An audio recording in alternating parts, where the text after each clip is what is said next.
शल्कामुख नामक एक बुद्धिमान राजा था। राजा सत्यवादी और जितेंद्रिय था। वह प्रतिदिन मंदिर जाकर श्री सत्यनारायण भगवान की पूजा करता और निर्धनों को अन्न वस्त्र आदि देकर उसके कष्ट दूर करता था। उसकी पत्नी सुभद्रा बहुत सुशीला और सती साध्वी थी। वे दोनों हर माह श्री सत्यनारायण भगवान का व्रत करते थे। एक बार वे दोनों बहुत से अन्य लोगों के साथ भद्रशिला नदी के किनारे श्री सत्यनारायण भगवान की पूजा कर रहे थे। तभी वहां एक बड़ी नौका आकर रुकी। इस नौका में एक व्यापारी काफी धन कमाकर अपने नगर को लौट रहा था।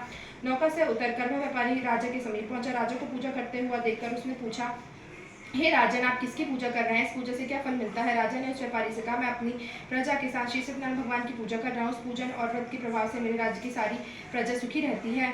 यह कथन सुनकर व्यापारी ने कहा, हे राजन, मैं भी श्री सत्यनारायण भगवान का व्रत करना चाहता हूँ। कृपया करके मुझे इसकी विधि बताइए। राजा ने व्यापारी को पूरी विधि बताई। फिर राजा ने व्रत कथा सुनकर अन्य लोगों के साथ व्यापारी को भी प्रसाद दिया और स्वयं भी ग्रहण किया। वह व्यापारी फिर अपने नगर लौट गया। व्यापारी ने घर पहुंचकर अपनी पत्नी लीलावती से कहा, हमारे कोई संतान नहीं है। यदि श्री सत्यनारायण भगवान की अनुकंपा से हमारे कोई संतान हुई तो मैं भी अब व्रत अवश्य करूंगा। व्यापारी के ऐसा निश्चय करने के कुछ समय बाद लीलावती गर्भवती हुई। 10वें माह उसने एक सुंदर लड़की को जन्म दिया। व्यापारी ने पुत्री के जन्म पर बहुत खुशियां मनाई, लेकिन व्रत नहीं किया। लीलावती की याद दिलाने पर वह बोला, अभी मैं व्यापार में बहुत व्यस्त हूँ। जब मैं इसका विवाह करूंगा तब श्री सत्यनारायण भगवान के व्रत अवश्य करूंगा। यह सुनकर लीलावती चुप हो गई। व्यापारी की पुत्री कलावती शुक्ल पक्ष के चंद्रमा की भांति तेजी से बढ़ने लगी। शीघ्र ही 16 वर्ष बीत गए। एक दिन व्यापारी ने अपनी बेटी को सहेलियों के साथ वन में घूमते हुए देखा तो उसे उसके विवाह की चिंता होने लगी। उसने कलावती के लिए सुयोग्य वर ढूंढने के लिए अपने सेवकों को भेजा। उन सेवकों ने कंचनपुर नगर में अत्यंत सुंदर और गुणवान वणिक पुत्र को देखा। सेवकों ने लौटकर व्यापारी को उस वणिक पुत्र के विषय में बताया। उस व्यापारी ने उस लड़के के साथ कलावती का विवाह धूमधाम से करा दिया। कलावती का विवाह भी हो गया, लेकिन व्यापारी ने फिर भी व्रत नहीं किया।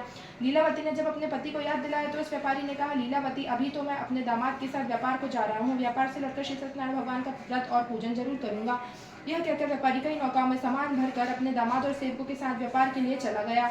उस व्यापारी के बार बार व्रत का निश्चय करने और फिर भी व्रत न करने से श्री सत्यनारायण भगवान क्रोधित हो गए।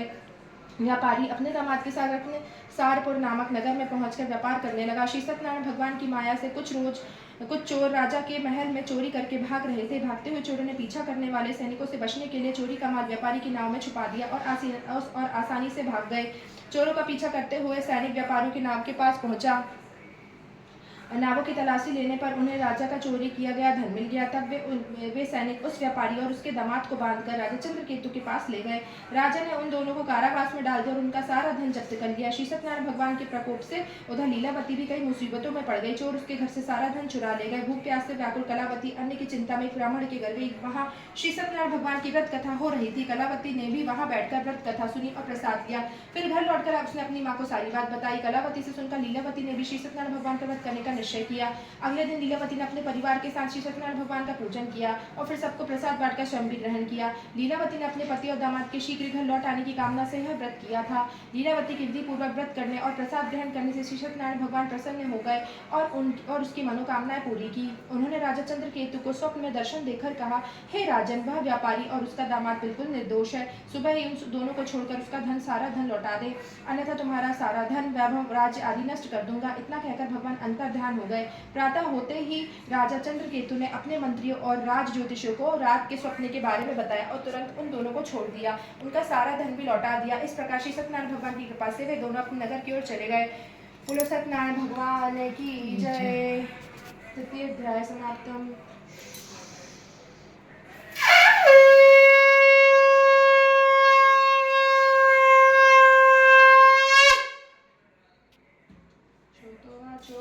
चतुर्थ अध्याय। श्री सूत जी बोले, उस व्यापारी ने अपने दामाद के साथ शुभ मुहूर्त में नौकाओं से प्रस्थान किया। लंबी यात्रा के बाद एक नगर के तट पर नौकाओं को रोककर दोनों भोजन करके विश्राम करने लगे। तभी श्री सत्यनारायण भगवान साधु के रूप में वहां पहुंचे।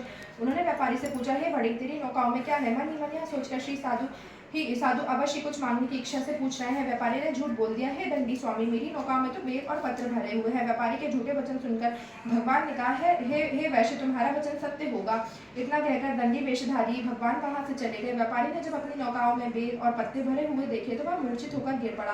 कुछ देर बाद जब उसकी मूर्छा दूर हुई तो वह विलाप करने लगा। तब उसके दामाद ने कहा, यह सब उस दंडी साधु के श्राप की वजह से हुआ है, अतः हमें उसकी शरण में जाना चाहिए, वही हमें इस विपत्ति से छुटकारा दिलाएंगे। दामाद के वचन सुनकर वह व्यापारी उस दंडी साधु को खोजने लगा। थोड़ी देर ढूंढने के बाद एक वृक्ष के नीचे दंडी साधु को देखकर उस व्यापारी ने उन साधु के चरणों में गिरकर क्षमा मांगी। दंडी रूपधारी भगवान ने कहा, हे बड़े, तेरे बार बार झूठ बोलने की वजह से ही मैंने तुझे इतना दंड दिया है। तूने बार बार श्री सत्यनारायण भगवान अर्थात मेरी पूजा करने का प्रण किया, लेकिन कभी मेरी पूजा नहीं की। तब व्यापारी ने हाथ जोड़कर कहा, हे भगवान, आप तो दीन दुखियों के कष्ट दूर करने वाले हैं, मेरी इस गलती को क्षमा करें। आपके रूप को तो ब्रह्मा आदि भी नहीं जान पाते, फिर भला मैं अज्ञानी कैसे समझ सकता हूँ। अब मैं सदैव श्री सत्यनारायण भगवान का व्रत और पूजन किया करूंगा, आप मुझ पर कृपा करें। व्यापारी की क्षमा याचना सुनकर भगवान ने उसे क्षमा कर दिया। तभी व्यापारी की नौकाओं में भरे हुए बेल और पत्ते पुनः धन्य धान्य में परिवर्तित हो गए। व्यापारी ने अपने दामाद के साथ अगले दिन श्री सत्यनारायण भगवान का व्रत और पूजन किया। फिर व्यापारी अपने नगर की ओर चल दिया। अपने नगर में पहुंचकर व्यापारी ने एक सेवक को अपने घर भेजा। सेवक ने घर पहुंचकर लीलावती को व्यापारी के पहुंचने की सूचना दी। लीलावती और कलावती श्री सत्यनारायण भगवान की पूजा कर रही थी। पति और दामाद के लौट आने का समाचार सुनकर लीलावती ने पूजा पूरी करके प्रसाद ग्रहण कर अपनी बेटी से कहा, बेटी, मैं अपने पति के दर्शन को जा रही हूँ, तो घर का काम पूरा करके आ जाना। यहाँ कहकर लीलावती चली गई। पति से मिलने की खुशी में कलावती प्रसाद ग्रहण किए बिना ही घर से निकलकर नदी किनारे पहुंच गई। उसके प्रसाद ग्रहण न करने पर भगवान क्रोधित हो गए। उन्होंने व्यापारी की नौकाओं को उसके दामाद सहित नदी में डुबो दिया। अपने पति को वहां न पाकर कलावती जोर जोर से रोने लगी। तब व्यापारी ने कहा, पुत्री, अवश्य ही तुझसे कोई भूल हुई है जिससे भगवान ने तुझे दंड दिया है। तब व्यापारी ने भगवान से प्रार्थना की, हे भगवान, मेरे परिवार के किसी सदस्य से कोई भूल हो गई हो तो उसे क्षमा कर देना। तभी आकाशवाणी हुई, हे बड़ी, तेरी पुत्री मेरे प्रसाद छोड़कर चली गई है। उसकी इस भूल के कारण ही नाव के साथ तुम्हारा दामाद भी नदी में डूब गया है। यदि अभी तेरी पुत्री प्रसाद ग्रहण करके वापस आए तो ही उसे पति के दर्शन होंगे और डूबी हुई नौकाएं भी जल के ऊपर आ जाएंगी। यह सुनकर कलावती वापस गई और श्रद्धापूर्वक प्रसाद ग्रहण करके वापस आई। कलावती के प्रसाद ग्रहण करके लौटते ही नौकाएं जल के ऊपर आ गई। व्यापारी का दामाद भी सुरक्षित नदी से बाहर निकल गया। घर लौटकर व्यापारी ने अपने परिवार और बंधु बांधवों के साथ श्री सत्यनारायण भगवान की पूजा की और सबको प्रसाद बांटकर स्वयं भी ग्रहण किया। भगवान का विधिवत पूजन करने से उस व्यापारी का घर धन धान्य से भरपूर हो गया। उसकी सारी मनोकामनाएं पूरी हुई और वह सुखपूर्वक जीवन यापन करता हुआ अंत में वैकुंठ धाम को चला गया। बोलो सत्यनारायण भगवान की जय। चतुर्थ समाप्तम।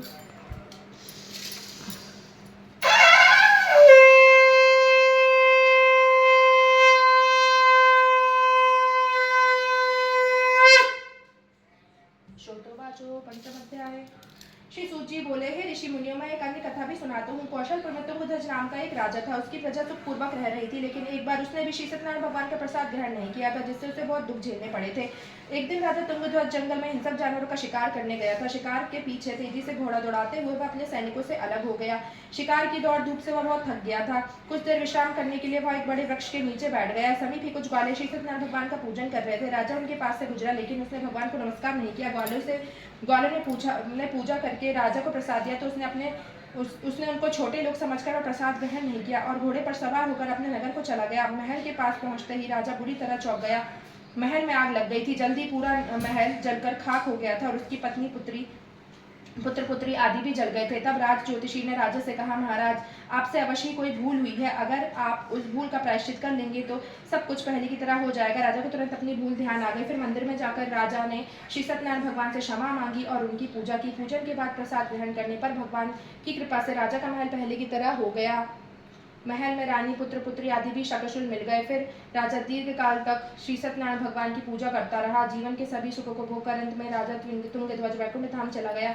इस प्रकार जो व्यक्ति श्री सत्यनारायण भगवान का व्रत और पूजन करता है, उसके सारे दुख व चिंताएं दूर हो जाती है। उसके घर में धन धान्य के भंडार भरे रहते हैं और उसकी सारी मनोकामनाएं पूरी होती है। अंत में मनुष्य सीधे वैकुंठ धाम जाता है। श्री सूत जी ने कुछ क्षण रुककर कहा, हे श्रेष्ठ मुनिया, पूर्व जन्म में जिन लोगों ने भी सत्यनारायण भगवान का व्रत किया, उन्हें अगले जन्म में भी सुख मिले। वृद्ध सतानंद ब्राह्मण ने अगले जन्म में सुदामा के रूप में भगवान की पूजा करते हुए अंत में मोक्ष पाया और वैकुंठ धाम चला गया। उस लकड़हारे ने अगले जन्म में शिवपुरी का राजा बनकर अंत में मोक्ष प्राप्त किया। उल्कामुख नामक राजा अगले जन्म में राजा दशरथ हुए और मोक्ष प्राप्त किया। उस व्यापारी ने मोर ध्वज के रूप में अगला जन्म लिया और अपने पुत्र को आरे से चीरकर भगवान की कृपा से मोक्ष पाया। राजा त्रिभुज ने मनु के रूप में अगला जन्म लेकर भगवान की भक्ति और सत्कर्म करते हुए मोक्ष प्राप्त किया और वैकुंठ धाम को चले गए। हे ऋषि मुनियों, श्री सत्यनारायण भगवान का व्रत और पूजन करने से मनुष्य की सभी चिंताएं दूर होती हैं, उसकी सभी मनोकामनाएं पूरी होती हैं, घर में धन धान्य के भंडार सदा भरे रहते हैं और अंत में वह जन्म जन्मांतर के चक्र से मुक्त होकर मोक्ष को प्राप्त होता है। पंचम अध्याय समाप्त। बोलो सत्यनारायण भगवान की जय।